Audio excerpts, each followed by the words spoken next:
挪威南部的城市德拉門火燒厝透大風是地勢火勢拖愈緊，幾點鐘來這個厝啊，就燒尾100棟。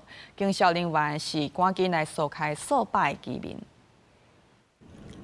一隻閣一隻消防直升機飛起大火煙霧頂面，灌醉了後，就翻頭飛轉去。歐洲國家挪威的南部城市德拉門，在當地17發生嚴重主題火警，受到強風助長。火災拖真緊，無到幾點鐘，一個規排主題區大約100棟民家厝，全部大火燒了了。Nej, vi skulle bara gå och bada och sånt och så skulle vi köpa engångsgrill och så märkte vi att det begynte å brenne.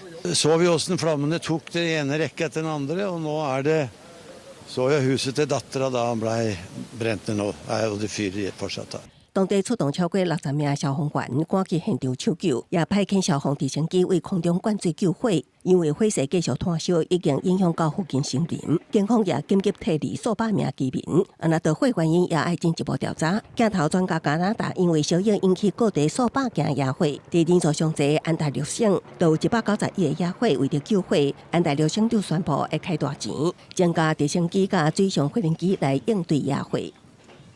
We're also strengthening our fleet of firefighting aircraft by investing $650 million, which is the largest purchase in Ontario and Canadian history, to purchase 5 new helicopters and 6 new water bombers.